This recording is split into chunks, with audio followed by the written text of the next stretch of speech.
The war effort in Iran continues to intensify. A U.S. embassy in Iraq is under attack for a second straight day. But new today are a series of attacks on gas fields, one by Israel, one by Iran in response, which is new as of the last little bit, which are sending oil and gas prices to levels approaching $110 a barrel. Israel attacked the South Pars field shared by Iran and Qatar. That's actually domestic production for Iran. Now, in response, Iran attacked a field in Qatar and stated that fields in Saudi Arabia, Qatar, and the UAE are all legitimate targets as a result of Israel's attack on South Pars.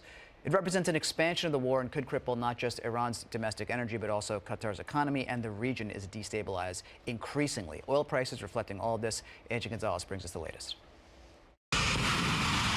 Iranian state television releases new images it says shows missiles being fired at Israel in retaliation for strikes that killed 2 of its top officials, including Ali Larijani, the head of Iran's Supreme National Security Council. Officials in Israel say that multiple locations were hit by falling debris from Iranian cluster bombs, but vowed to continue to hunt down leadership in the Islamic Republic. We will continue, as we have proven, we will continue to pursue anyone who poses a threat to the state of Israel. And anyone who raises a hand against us is not immune from us. Saudi Arabia's defense ministry says it shot down a drone this morning that appeared to be headed towards a U.S. embassy in the capital city of Riyadh. Reuters reports a drone attack also targeted the U.S. embassy in Baghdad Wednesday, the second such attack in 2 days, and other U.S. allies with assets in the region are facing similar threats. The Al Minhad base that Australia has in the United Arab Emirates, there was an Iranian projectile hit near that base. Australian officials also say they've not received a formal request from the U.S. to aid with reopening the Strait of Hormuz, but countries that have are offering a lukewarm response. The Europeans right now feel like they're being treated like subordinates. They feel like past contributions have been belittled. In response, President Donald Trump has downplayed the request for military aid in securing the area that sees 1/5 of the world's oil supply travel through. We don't need too much help, and we don't need any help, actually. In a social media post late Tuesday, the U.S. military said that forces used 5,000-pound bunker buster munitions on Iran's coastline near the strait, targeting Iranian anti-ship cruise missiles that posed a risk to international shipping in the strait. Since the start of the war, only 90 ships have crossed the strait, many of them believed to be connected to Iran. In Washington, Angie Gonzalez, Spectrum News. The attacks on gas fields by Iran and Israel are just one factor in an increasingly worrying outlook for oil globally. Iran continues to block the Strait of Hormuz. That's a passageway out of the Persian Gulf through which about 20% of the world's oil supply moves. The United States had eased sanctions on some Russian oil after all of this, and that's just to help with the global supply, even though the United States is a net exporter. That reflects the interlocking aspects of the global oil economy, and it's worrying here in Southern California, too. Now, the Trump administration is also now waiving a requirement to now allow foreign vessels to utilize domestic shipping routes. It's a waiver of the Jones Act of 1920, which required American ships to be the ones moving between American ports. Now foreign vessels can do that. It's meant to ease prices and will last for about 60 days. Meanwhile, the White House is also easing sanctions on Venezuela. This would allow U.S. companies to do business with Venezuela's state-owned oil and gas company. Now, all this, again, is impacting what we're seeing at the pump. You all are feeling it. Last night on ITI, we showed a downtown L.A. Chevron with like $8.75 a gallon. You're looking at some average prices here. Nationals $5.80, $3.84, California $5.56, LA County $5.66, Orange County $5.62.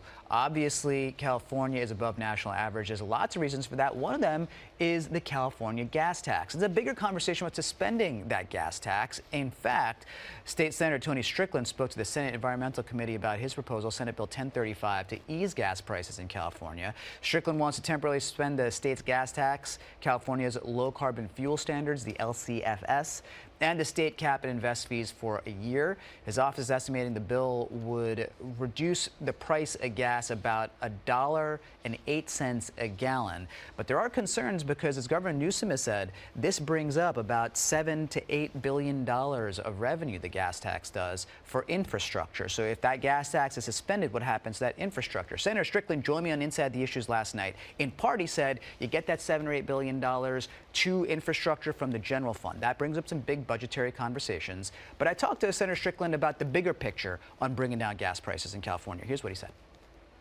We only have 5 refineries left that do what we call California formulated gasoline in the world. And so we're now pretty much at the whim of mainly India. We get refined gasoline there, and we're relying on foreign oil. And I wrote an editorial and asking the governor to go to an emergency session at the beginning of the year in January.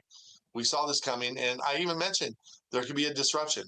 Obviously, there's a disruption with the Iran war, but I talked about there could be a hurricane. There could be when you ship the oil across the ocean. There's a lot of things that can happen, including over a 300% increase in shipping costs since we're relying almost completely on foreign oil. Yeah, I mean, so you mentioned India, Canada, South Korea, Netherlands ranking above India in terms of imports of refined oil. But it is an issue, as you say, about getting internationally. I mean, obviously, the war effort is part of this, right? The needing to secure the Strait of Hormuz. And we saw, and again, that's why it's not smart to rely completely on foreign oil. And that's what we do here in California. I think we should be energy independent. We have an opportunity. We have so much oil in Kern County, for example, where we can put people to work. But that's a long-term, midterm solution. And where we are today is we don't have a lot of tools in the tool shed to lower the gas prices immediately. And that's why my short-term fix is my bill to suspend the gas tax for 1 year. And that bill is under debate there in Sacramento. It faces a steep climb in the Democrat supermajority assembly, but we should say Democrat gubernatorial candidates, including Matt Mahan and Antonio Vergosa, have also supported temporarily suspending that gas tax. It's a big conversation, as we know. There's a lot of pain at the pump, and this war is definitely destabilizing at the moment. We feel everyone's pain on this. Well, coming up, a story about how one dancer turned his fight against cancer into movement, and we'll talk about that with Chairman Bagram. We'll be right back. Stay with us.